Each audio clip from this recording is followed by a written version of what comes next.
Hello दोस्तों, कैसे हैं आप सब। वेलकम आपका अपने स्मार्ट कोचिंग सेंटर। और जैसे कि हमारा चैप्टर चल रहा है रासायनिक अभिक्रिया और आज हमारी फोर्थ क्लास है। और आप वीडियो में बहुत सारा प्यार दे रहे हैं और लाइक और कमेंट सब्सक्राइब, तो ऐसे ही आपका और हमारा दोनों का प्यार बना रहे और लाइक और कमेंट सब्सक्राइब ज़्यादा से ज़्यादा करें, जिससे हमें मोटिवेशन मिलता है। तो हम आज जहाँ से हमने अपने चैप्टर ख़त्म करा था, तो वहीं से शुरू करेंगे आज। और आज इसमें पढ़ेंगे हम संतुलित रासायनिक समीकरण क्या होगी। ठीक है, तो देखते हैं। तो जो पीछे पढ़ा है थोड़ा उससे रिवीजन करेंगे और उसके बाद फिर आगे बढ़ेंगे। ठीक है दोस्तों, तो हमने पढ़ाया था आपको, हमारा चैप्टर चल रहा है रासायनिक अभिक्रिया और समीकरण। तो हमने इसमें आपको रासायनिक अभिक्रिया बढ़ा दी थी, रासायनिक अभिक्रिया क्या होगी और समीकरण क्या होगी। तो आज हम इसमें पढ़ेंगे संतुलित संतुलित रासायनिक समीकरण। संतुलित संतुलित रासायनिक संतुलित रासायनिक समीकरण। देखो हमारी हेडिंग आज की संतुलित रासायनिक समीकरण। संतुलित रासायनिक समीकरण क्या होगी। देखो, जो आपकी वह समीकरण जिसमें अभिकारक और उत्पाद दोनों में परमाणु की संख्या बराबर होगी।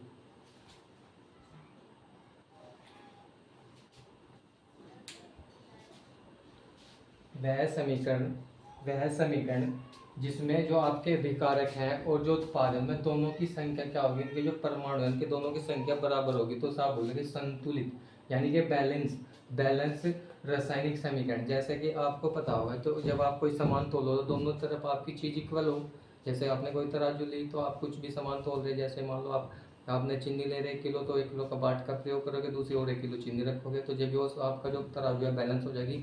तो ऐसे ही इसमें हम बैलेंस करेंगे, अभिकारक और उत्पादकों की संख्या को इसमें बैलेंस करेंगे। तो आपकी जो संतुलित रासायनिक समीकरण, पहले उसकी परिभाषा लिखेंगे क्या होगा। वह समीकरण वह समीकरण वह समीकरण जिसमें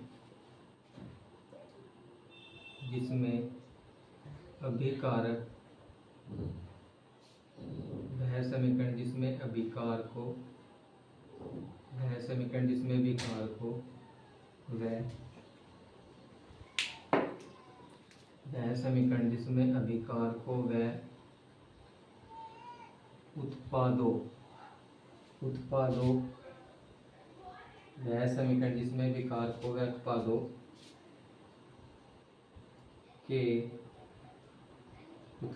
के प्रत्येक तत्वों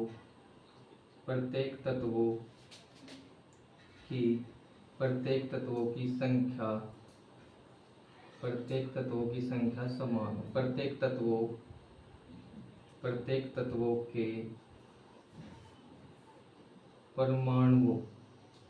प्रत्येक तत्वों के परमाणुओं की संख्या समान हो। तो आप क्या कहेंगे, वह समीकरण जिसमें विकार को वह उत्पादों के प्रत्येक तत्वों के परमाणु की संख्या समान होगी। तो उसे क्या बोलोगे आप, तो उसे आप बोलोगे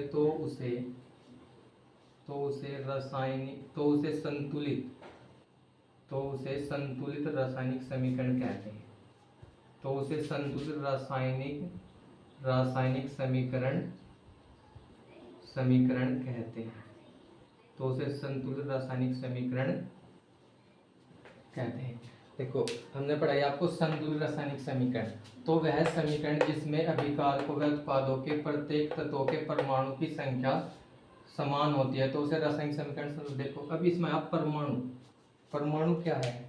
परमाणु पदार्थ की सबसे छोटी इकाई है। परमाणु क्या होगा, पदार्थ की सबसे छोटी इकाई, जिसे और तुम तोड़ सकते। ठीक है, तो अब देखो,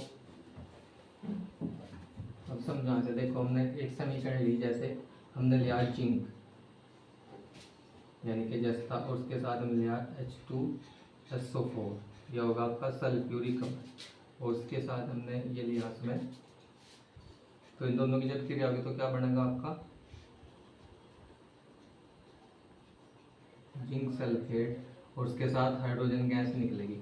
और जब गैस निकलेगी तो आप एरो दिखाओगे, कल आपको समझाई थी बहुत अच्छी तरीके से। अगर गैस निकलेगी तो आपको ऊपर एरो दिखाओगे, अगर अब शेप बना हुआ तो नीचे एरो दिखाओगे, ठीक है। अब देखो यहाँ पे जिंक है, तो अब इसमें देखेंगे कि संतुलित है या नहीं। तो संतुलित समीकरण देखो, अब यहाँ देखो ये आपका भी क्या है, अभिकारक। मैंने आपको बताया कि जो रासायनिक अभिक्रिया में भाग लेगा उसे क्या बोलेंगे, अभिकारक। देखो ये भी भाग ले रहा, ये भी भाग ले रहा, तो दोनों के दोनों क्या होंगे आपके अभिकारक। और जो बन के तैयार होगा सब बोलेंगे उत्पाद। देखो ये आपका जिंक सल्फेट और हाइड्रोजन बन के यहाँ पे तैयार हुए तो सब बोलेंगे उत्पाद, यानी कि प्रोडक्ट, ठीक है। तो समझ गए, आप देखेंगे यहाँ पे ये भी आपका अभिकारक है, ये भी अभिकारक है, और ये आपका उत्पाद है, उत्पाद है। तो यहाँ पे देखो अब यहाँ पे लिखेंगे अभिकारक, अभिकारक, अभिकारक, उधर लिखूंगा मैं उत्पाद, उत्पाद। देखो जो आपका अभिकारक है, तो यहाँ परमाणु की बात हुई। देखो यहाँ पे जिंक है हमारे पास, और यहाँ पे हमारे पास क्या है, हाइड्रोजन, और उसके बाद हमारे पास सल्फर है, और सल्फर के बाद हमारे पास ऑक्सीजन। ऐसे ही हमारे पे यहाँ पे भी जिंक है, और यहाँ पे भी हमारे पास क्या है, सल्फर है, और सल्फर के साथ ऑक्सीजन है, और फिर हाइड्रोजन है। अब यहाँ देखो, तो हमें देखना कि ये संतुलित है या नहीं, तो हम चेक करेंगे समीकरण को संतुलित है नहीं। तो देखो यहाँ पे जिंक, देखो जिंक कितने हमारे पास, ए। तो इधर देखो अभिकारक में जिंक कितना होगा, तो जिंक होगा हमारे पास ए, ठीक है। अब यहाँ पे देखो कि इधर आपके जो उत्पाद है इसमें देखो जिंक कितना है आपका, जिंक के कितने परमाणु है यहाँ पे, एक। जिंक का भी एक परमाणु है, तो अभी तक जिंक दोनों में बैलेंस है, ठीक है। उसके बाद देखो हाइड्रोजन, हाइड्रोजन के कितने परमाणु है हमारे पास, दो। और यहाँ पे भी हाइड्रोजन के कितने परमाणु है, हाइड्रोजन के कितने परमाणु हमारे पास, यहाँ पे दो। ये नीचे लिखा गया गलती से, कोई नहीं। तो यहाँ पे हाइड्रोजन आपके दो है, चलो इसे सही कर लेते हैं पहले। यहाँ पर हाइड्रोजन और आपका सल्फर ऑक्सीजन, तो यहाँ पे भी हाइड्रोजन कितने हमारे पास, दो।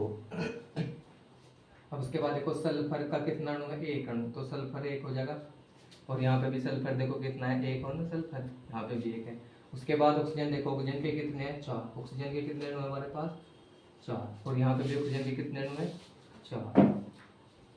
तो आपने देखा, देखो हमारे पास इधर भी और इधर भी दोनों में क्या है, दोनों के परमाणु की संख्या क्या है, इक्वल है। तो इसे क्या बोलेंगे, संतुलित रासायनिक समीकरण बोल लेंगे। तो देख लो भाई, आपके पास देखो जिंक एक है, इधर भी जिंक एक है, उत्पाद में भी जिंक एक है, और आपका अभिकारक में भी जिंक एक है। उसके बाद आपने देखा कि जो सल्फर है हमारा यहाँ पे भी एक है, और इधर उत्पाद में भी एक है। तो और आपका जो ऑक्सीजन है यहाँ पे चार है, इधर भी चार है। तो कह सके कि हमारी समीकरण कैसी है, ये समीकरण संतुलित रासायनिक समीकरण है, ठीक है। ये आपकी क्या होगी, संतुलित रासायनिक समीकरण। तो आप समझ गए हो यहाँ तक। तो हमने क्या बताया आपको, जब अभिकारक और उत्पाद दोनों में परमाणु की संख्या इक्वल होगी तो उसे संतुलित रासायनिक समीकरण बोल देंगे। और ये आपके सामने एग्जांपल था, और इसका स्क्रीनशॉट लेना चाहते हो स्क्रीनशॉट ले सकते हो।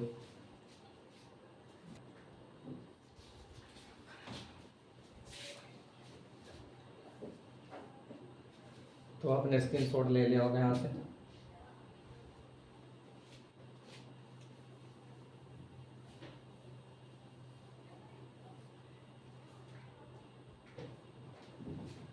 देखो जो संतुलित रासायनिक समीकरण है ना आपकी, ये संतुलित रासायनिक, ये संतुलित रासायनिक, यह द्रव्यमान, यह द्रव्यमान संरक्षण, यह द्रव्यमान संरक्षण के नियम का पालन करे। जो आपकी संतुलित रासायनिक समीकरण है, द्रव्यमान संरक्षण के, द्रव्यमान संरक्षण के, द्रव्यमान संरक्षण नियम का पालन, नियम का पालन करती है। तो आप क्या करोगे, जो आपके समीकरण है क्या होगा, ये जो आपकी संतुलित रासायनिक समीकरण है, द्रव्यमान संरक्षण के नियम का पालन करे। अब ये क्यों करे, ऐसा कारण क्या है किसके द्रव्यमान संरक्षण के नियम का पालन करने का। तो उसका कारण यह है कि जो आप कहना इस संतुलित रासायनिक समीकरण में, संतुलित रासायनिक, संतुलित रासायनिक समीकरण में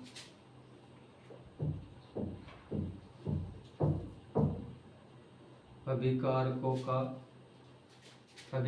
का कुल द्रव्यमान, अभिकारकों का कुल द्रव्यमान, अभिकारकों का कुल द्रव्यमान। तो आप क्या कहोगे, संतुलित जो रासायनिक समीकरण है, संतुलित रासायनिक समीकरण में अभिकारकों के कुल द्रव्यमान, द्रव्यमान उत्पादों के उत्पादों के कुल द्रव्यमान के बराबर होता है। उत्पादों के कुल द्रव्यमान के कुल द्रव्यमान के कुल द्रव्यमान के बराबर बराबर होता है। तो कुल द्रव्यमान के बराबर होता है। तो हमने क्या बताया कि जो आपकी संतुलित रासायनिक समीकरण है यह द्रव्यमान संरक्षण के नियम का पालन करती है। और इस नियम के पालन का करने का इसमें कारण है कि जो आपके द्रव्यमान संरक्षण के नियम का पालन करेगी। क्यों करेगी? कि देखो यहाँ पे क्या होगा, आपके जो संतुलित रासायनिक समीकरण है इसमें जो आपके अभिकारक क्या होंगे, जो रासायनिक अभिक्रिया में भाग लेंगे, और उत्पाद क्या होंगे, जो बनकर तैयार होंगे, इसे उत्पाद बोल लेंगे। तो इनका जो वेट है, तो उत्पादों का अगर 2 किलोग्राम वेट है तो अभिकारकों का भी 2 किलोग्राम ही होगा। तो इसे बोलेंगे आपका कौन सा, द्रव्यमान संरक्षण के नियम का पालन करना। तो समझ गए, यहाँ तक आप संतुलित रासायनिक समीकरण समझ गए होंगे और इसका एग्जाम्पल समझ गए, और ये कैसे कैसे काम करे सारे आपके समझ में आ गया होगा। ठीक है, तो स्क्रीनशॉट ले लो यहाँ से।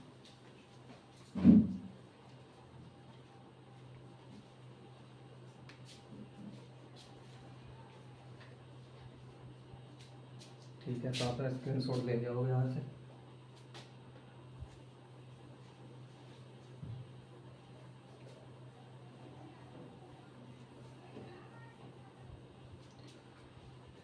इसके बाद पढ़ेंगे हम रासायनिक समीकरण, संतुलित रासायनिक समीकरण पढ़ी हमने। तो उसके बाद पढ़ेंगे रासायनिक समीकरण को संतुलित करना। रासायनिक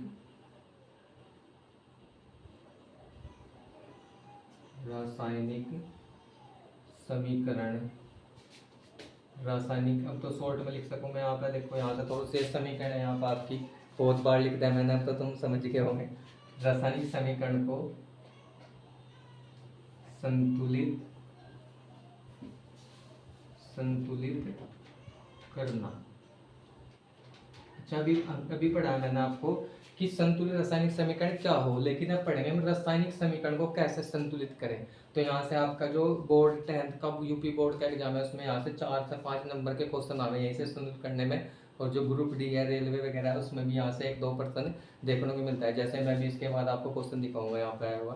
ठीक है, तो यहाँ से देखो आपका क्या होगा, रासायनिक समीकरण को संतुलित करना। देखो, अच्छा आपने देखा होगा कोई भी तत्व या यौगिक हो तो उसे आप लिखा उसके आपके सूत्रों के द्वारा लिखो। जैसे हमने लिखा आपके पास हाइड्रोजन है तो हाइड्रोजन को आप ऐसे लिखोगे। ठीक है, और अगर आपके पास ऑक्सीजन है तो ऑक्सीजन पे ऐसे लिखोगे। तो ये कभी नहीं चेंज होते हैं, इनका फिक्स है कि इनका सूत्र ही है। ठीक है, तो ये आपको ध्यान रखना कि कोई भी ऐसे संतुलित कैसे करना है, थोड़ी बेसिक जानकारी जो आपको मैं देना चाह रहा हूँ। ठीक है, इसके बाद अगर कोई भी एकल परमाणु है, यानी कि कोई एक परमाणु से बना, जैसे आपका चांदी है Ag यानी कि सिल्वर, और उसके बाद आपका ये आपका सोना है और एल्युमिनियम है, तो इन्हें आप ऐसे दिखाओ। तो ये आपको ये पता होना चाहिए, बहुत जरूरी है। और ये आगे आप मैं पढ़ाऊंगा सारे आपको समझ आओगे धीरे धीरे आगे जैसे चले बढ़ते चले क्लास हमारी। तो देखो रासायनिक समीकरण को संतुलित कैसे करेगा। अच्छा, संतुलित करने का मतलब क्या है कि अभिकारक भी बराबर होंगे और उत्पाद भी इसमें दोनों के दोनों क्या होंगे, बराबर करना। तो यही संतुलित करना कहलाता है। जैसे कि अभी हम पीछे पढ़ा इसकी परिभाषा हमने, तो इसमें क्या करना आपको, बस जो अभिकारक हैं और जो उत्पाद है उनमें परमाणु की संख्या क्या करनी है, आपको बराबर करनी। देखो जैसे हमने क्या करा, हाइड्रोजन को ऑक्सीजन के साथ क्रिया करा कर तो हमने क्या बना लिया, आपका जल बना दिया। तो पहले हम छोटी सी समझाएंगे जिससे तुम्हारी समझ में। ठीक है, तो देखो आपका यहाँ पर क्या होगा, ये आपका हाइड्रोजन है, उसकी क्रिया कराई ऑक्सीजन के साथ। देखो तो ये क्या आपके जो ये भाग लिए तो ये तो अभिकारक है, और जो बनकर तैयार हुआ ये आपका उत्पाद है।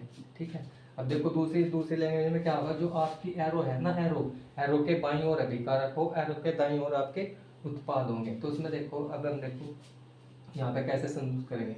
अब देखो यहाँ पर हाइड्रोजन है इसमें अभिकारक में, और इधर भी हाइड्रोजन है, और यहाँ पर ऑक्सीजन है, और इधर भी आपका ऑक्सीजन है। ठीक है, अब देखो यहाँ पर हाइड्रोजन के कितने परमाणु, देखो यहाँ पे 2 लिखा है, तो कितने परमाणु हाइड्रोजन के भाई, 2। ठीक है, और यहाँ पे जो ऑक्सीजन के कितने परमाणु हैं, तो यहाँ पे भी ऑक्सीजन के कितने परमाणु हैं, यहाँ पे भी 2 परमाणु हैं। अब देखो यहाँ पे जो ये हाइड्रोजन है इसके कितने परमाणु, हाइड्रोजन के 2 परमाणु हैं। और यहाँ पे जो ऑक्सीजन है आपका इसके कितने परमाणु हैं, ये तो सिंगल है, ये एक है। तो देखो ये कैसी आपकी है, तो यह संतुलित है, क्योंकि यहाँ पे देखो अभिकारक में जो आपके ऑक्सीजन है वो 2 है और उत्पाद में जो ऑक्सीजन है वो 1 है। तो ये क्या है, ये आपकी असंतुलित रासायनिक समीकरण है। तो फिर हम संतुलित कैसे करेंगे? अब देखो हमें दोनों को बराबर करना पड़ेगा। तो जब मुझे यहाँ पे ये 2 बनाना तो मुझे क्या करना पड़ेगी, इसमें 2 से गुणा करनी पड़ेगी और 2 से गुणा तो पूरे में होगी, ठीक है। अब देखो जब ये 2 से गुणा हुई, यहाँ मैंने 2 लिखा, तो ये 2 इसके साथ गुणा होगा तो 2 ऑक्सीजन हो जाएंगे। और जब ये 2 इसके साथ भी गुणा होगी तो 2 दूनी ये कितना हो जाएगा 4। तो यहाँ पे कितने हो गए फिर? अब देखो यहाँ पे हमारे ऑक्सीजन कितने हो गए, अब हमारे जो है कितने हो गए यहाँ पर, ये 2 हो गए, लेकिन ये आपके 2 दूनी ये आपके 4 हो गए। कितने हो गए भाई ये आपके 4 हो गए हाइड्रोजन। अब देखो यहाँ पे, अब जब यहाँ पे देखो यहाँ पे हाइड्रोजन 4, लेकिन ऑक्सीजन तो इक्वल होगा, हमारा ऑक्सीजन क्या होगा इक्वल होगा। लेकिन अब देखो अभिकारक में जो आपके हाइड्रोजन है तो ज़्यादा हो गए, कम हो गए, और इधर आपके हाइड्रोजन 4 हो गए, तो इधर भी क्या करना पड़ेगा फिर बराबर करने के लिए, तो यहाँ को 2 लगाना पड़ेगा, समझ गए। तो अब देखो 2 दूनी कितने हो गए 4। तो ऐसा समझ में आता भाई। तो आपके हाइड्रोजन भी 4 हो गए और इधर भी हाइड्रोजन 4 हो गए, ऑक्सीजन भी 2 और ऑक्सीजन भी। तो ऐसा बोलेंगे रासायनिक समीकरण को संतुलित करना। तो अगर समझ में आए तो लाइक और कमेंट से सब्सक्राइब जरूर करना है, जिससे हमें पता लग रहा है कि आपकी समझ में आ रहा है नहीं आ रहा। तो यहाँ देखो इसके बाद और एग्जाम्पल कराऊंगे आपको, इसे उतार लो।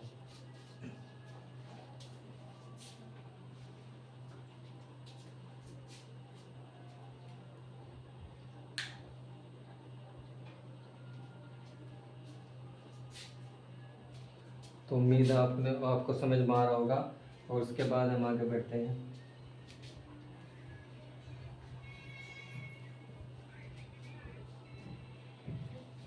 उसके बाद एक समीकरण सोल्व करेंगे। देखो जैसे ये बैरियम क्लोराइड, इसका नाम है बैरियम क्लोराइड, और इसके हमने क्या करा H2SO4, ये आपका हो जाएगा, ये आपका सल्फ्यूरिक अम्ल, सल्फ्यूरिक अम्ल। उसके बाद हम देखेंगे ये बैरियम सल्फेट, बैरियम सल्फेट, और उसके साथ ये आपका HCl, ठीक है भाई। तो आपका ये आपका बैरियम क्लोराइड और ये आपका सल्फ्यूरिक अम्ल, बैरियम सल्फेट और हाइड्रोक्लोरिक अम्ल। तो देखो अब यहाँ देखेंगे संतुलित है या नहीं, तो इसे चेक करेंगे। अगर संतुलित है तो छोड़ देंगे, नहीं संतुलित तो उसे संतुलित हम करेंगे, ठीक है भाई। तो कैसे संतुलित करना आपको देखो। अब देखो यहाँ पे हमारा जो है बैरियम, और ये आपका जो क्या है आपका क्लोराइड है ये, और ये आपका बैरियम है और ये आपका क्लोराइड है, और यहाँ पे देखो हाइड्रोजन है, और साथ में इसके साथ ये आपका सल्फर और ये आपका ऑक्सीजन। यहाँ पे बैरियम और यहाँ पे देखो आपका सल्फर, ऑक्सीजन, ये आपका हाइड्रोजन और ये आपका क्लोरीन, ठीक है। अब देखो हम देखेंगे इसमें, इधर लिखेंगे ये आपका बी है, कितने हैं इसमें, ये आपके भी देखेंगे विकारक में कितने हैं और उत्पाद में कितने हैं। अब देखो यहाँ पे इधर भी लिखो ऐसे ही। इसके बाद आपका कलोरी ये लिखो कितने हैं यहाँ पे, देखो इसमें भी लिखो यहाँ पे। फिर इसके हाइड्रोजन देखेंगे ऐसे हाइड्रोजन, और उसके बाद ये सल्फर, ऑक्सीजन, ये सारे चेक करेंगे कितने, ऐसे इसमें लिखो। उसके बाद हाइड्रोजन, सल्फर, ऑक्सीजन। तो देखो अब देखो हम चेक करो यहाँ पे, देखो यहाँ पे एक है आपका और इधर उत्पाद में भी एक है, ठीक है। तो यहाँ पे एक होगा बराबर। उसके बाद देखो ये क्लोरीन कितना है, और यहाँ पे देखो यहाँ पे भी, यहाँ पे 2 है ना ये, तो यहाँ पे कितना है, यहाँ पे आपका यहाँ पे तो 1 है, ठीक है। तो यहाँ पे कितना है आपका, यहाँ पे 1 है। उसके बाद देखो यहाँ पे हाइड्रोजन कितने हैं, हाइड्रोजन 2 है आपके, और यहाँ पे हाइड्रोजन कितने हैं, यहाँ पे हाइड्रोजन 1 है। उसके बाद यहाँ पे देखो सल्फर कितने हैं, सल्फर 1 है।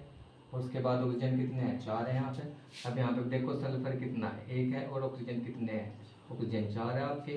तो देखो यहाँ पे देखो आपके ये बैरियम 1, बैरियम 1, ठीक है, सल्फर 1, सल्फर 1, ऑक्सीजन 4, ऑक्सीजन 4। लेकिन आपके क्या है, जो आपका ये क्लोरीन और आपका हाइड्रोजन है तो इक्वल नहीं हो रहे, अभिकारक में तो 2 है, यहाँ पे 1 है। तो उसके लिए क्या करेंगे, 2 बढ़ाने के लिए देखो यहीं तो 1 है ना, तो अगर यहाँ 2 लगा दोगे तो फिर 2, तो 2 की गुणा इसमें भी होगी, इसमें भी। तो देखो 2 कितने होंगे, 2 हाइड्रोजन और 2 इसके साथ जुड़ेगा तो भी, तो आपके 2 हो जाएंगे। तो यहाँ पे आपकी समीकरण क्या होगी, ये संतुलित होगी। देखो क्या होगी आपकी समीकरण, इक्वल होगी और बैलेंस्ड होगी, यानी कि आपके अभिकार को और उत्पादों में जो तत्व हैं पदार्थ है उनके परमाणु इक्वल हो गए। आपके पास एक ऑक्सीजन के 4 परमाणु, ऑक्सीजन के 4 परमाणु, सल्फर के 1 परमाणु, 1 परमाणु, हाइड्रोजन के 2, हाइड्रोजन के 2, बैरियम का 1, बैरियम का। तो ठीक है, तो यहाँ तो आपकी समीकरण ये क्या होगी, संतुलित होगी, ठीक है। तो उसे उतार लो आप।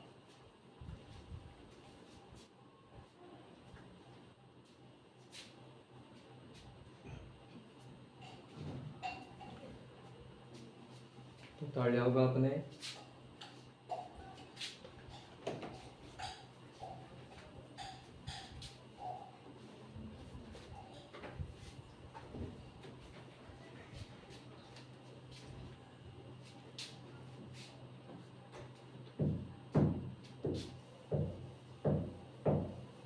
कोई नहीं वो ठीक है। तो इसके बाद एक समीकरण देखें। देखो आपने देखा होगा जो आपके पौधे हैं, पौधे जो भोजन बनावे हैं, ये प्रकाश की उपस्थिति में और क्लोरोफिल की उपस्थिति में पौधे भोजन बनावे, आपके हरे पौधे। तो जब ये भोजन बनाओगे तो एक समीकरण है, और एग्जाम में बहुत इंपॉर्टेंट है, बहुत बार पूछी जाती है। और इस बार ग्रुप डी में आपका 2018 में सेकंड शिफ्ट में क्वेश्चन आया हुआ, और यहीं से ही क्वेश्चन था, वो मैं दिखाऊंगा आपको, या तो आज या कल को दिखाऊंगा जरूर। लेकिन आप देखो पहले समीकरण में दिख रहा, उसके बाद आपको लिखना। तो जो आपके जो हरे पौधे हैं जो भोजन बनाओगे तो किस उसे क्या चाहिए, प्रकाश यानी कि सूर्य की उपस्थिति में और क्लोरोफिल की उपस्थिति में चाहिएगा। और क्या भोजन कैसे बनाओगे हरे पौधे, तो आपका कार्बन डाइऑक्साइड, कार्बन डाइऑक्साइड क्या होगी, जल के साथ क्रिया करके, जल के साथ संयोग करके, कार्बन डाइऑक्साइड है वो जल के साथ संयोग करके, जल के साथ संयोग करके ग्लूकोज बनाएगा, ग्लूकोज बनावे, और साथ में आपकी ऑक्सीजन ऊर्जा भी निकलेगी, इसमें ऑक्सीजन गैस निकलेगी। ठीक है। तो ये क्या करेगा, जो आपकी है कार्बन डाइऑक्साइड किसके साथ मिलेगी, जल के साथ मिलने के बाद क्या बनेगा, ग्लूकोज और ऑक्सीजन गैस निकलेगी। तो यहाँ पे क्या, इसे क्या चाहिएगा, इसे बढ़ने के लिए आपको सूर्य का प्रकाश, क्या चाहिएगा, सूर्य का प्रकाश, सूर्य का प्रकाश। और आपको यहाँ पर पर्णहरिम, पर्णहरिम यानी कि जिसे आप क्लोरोफिल बोल दो, उसे ही पर्णहरिम बोल दें। ठीक है। ये पौधे की पत्तियों में पाएगा। तो इसे आप क्या करेंगे, देखो हमने क्या करा, ये आपकी जो है ना कार्बन डाइऑक्साइड की जल के साथ क्या करें, तो क्या बना, ग्लूकोज और ये आपकी ऑक्सीजन गैस निकली।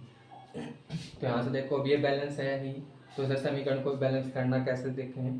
तो यहाँ से इसमें कोई क्वेश्चन पूछ रहा था आपसे, ये पूछ रखा था कि जो आपकी है सूर्य के प्रकाश में जो पौधे भोजन बनाओगे तो उसमें से कौन कौन सी उसे आवश्यकता मतलब पदार्थ चाहिए। तो ये पूछ रखा था। तो 4 नाम दे रखे थे, ये कार्बन डाइऑक्साइड भी ऑप्शन में था, जल भी था, और ये आपका प्राणवायु भी, सूर्य का प्रकाश भी था। एक समीकरण में तो 4 होते, एक में कुछ और रख रखा था उसने, एक में कुछ और रख रखा। तो जो समीकरण में 4 होंगे वही आपकी क्या होगी, वही आपका आंसर था, ऐसे पूछ रखा था उससे। ठीक है। अब देखते हैं यहाँ पे, देखो आपके, देखो यहाँ पे जो कार्बन है ये कितने हैं यहाँ पे, देखो यहाँ पे कार्बन कितने हैं, और इसके बाद ऑक्सीजन है, हाइड्रोजन है।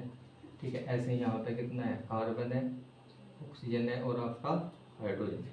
अब देखो कार्बन कितने हैं यहाँ पे, यहाँ तो एक है। ठीक है। और यहाँ पे कितने हैं, यहाँ पे तो है नहीं।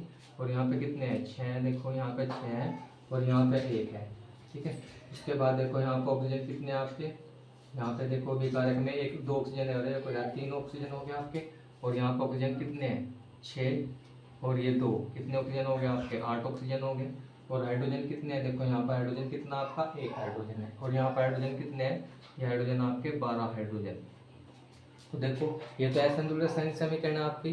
तो उसे संतुलित कैसे करेंगे, देखो यहाँ पे कितने हैं, यहाँ पे कार्बन आपके 6 और यहाँ पे कितना है 1, तो यहाँ 6 लगा दूंगा तो कितना हो जाएंगे 6, तो 6 हो जाएंगे भाई यहाँ पे आपके कार्बन। तो कार्बन आपके 6 हो गए। ठीक है। तो दोनों में इक्वल हो गए। लेकिन अब देखो जब ये कार्बन बढ़े तो ऑक्सीजन भी होगी, इसकी गुणा होगी, 6 दूनी 12, 12 और 1 13, तो कितने हो गए यहाँ पे, तो ये कितने हो जाएंगे, यहाँ पे 13 हो जाएंगे आपके। ठीक है। और लेकिन इधर तो आपके वही हो रहे 8, तो यहाँ भी बराबर करने पड़ेंगे। देखो ये आपके कितने थे, 6 और 2 8, और यहाँ पे 6 दूनी 12 और आपके 13 हो गए थे। अब तो यहाँ भी बराबर करने पड़ेंगे। अब देखो यहाँ पे 13 और यहाँ पर 8 कितने ज़्यादा हो गए, तो यहाँ पर अगर आप यहाँ पे भी 6 लगा दोगे तो कितने हो जाएंगे 6, और ये कितने हो जाएंगे आपके 12 और 6 18, तो कितने हो जाएंगे यहाँ पर आपके 18। तो इधर भी देखो कितने हो जाएंगे, अगर यहाँ पे भी मैं 6 लगा दूँ तो 6 दूनी 12 और 6, यहाँ पे भी कितने हो गए आपके 18, तो इक्वल हो गया आपके। देखो तो हमने क्या करा यहाँ पे, ये दोनों इक्वल कर दे। देखो उसके बाद हाइड्रोजन कितने आपके यहाँ, देखो 6 दूनी 12, तो ये 12 हो गए इसमें अभी तक, यहाँ पे ये आपके 12 हो गए। और यहाँ पे देखो यहाँ पे पहले से 12, तो आपकी समीकरण क्या होगी, 16 होगी, संतुलित होगी। समझ गए भाई। तो यहाँ पे समझा, देखो जो आपका कार्बन डाइऑक्साइड के साथ जब जल को संयोग कराओगे तो आपका ग्लूकोज मिलेगा, और इसी उपस्थिति में पौधे अपना भोजन बनाकर ऑक्सीजन यहाँ से निकलेगी। ठीक है, तो सूर्य के प्रकाश की आवश्यकता होगी प्रेरणा की। तो ध्यान रखना, अगर आपसे पूछे कि सूर्य के प्रकाश में जो पौधे भोजन बनाए उसमें किस किस की आवश्यकता होगी, तो आपको कहोगे कार्बन डाइऑक्साइड की आवश्यकता होगी, और जल की आवश्यकता होगी, सूर्य के प्रकाश की आवश्यकता होगी, और आपके प्रणहरीम की आवश्यकता होगी। समझेंगे?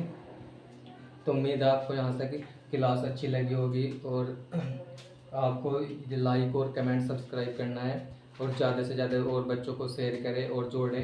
क्लास अच्छी लगी तो लाइक करें और सब्सक्राइब करना है, और आपको बताना है कि क्लास कैसे लगी कमेंट बॉक्स में नीचे। तो आज के लिए इतना ही।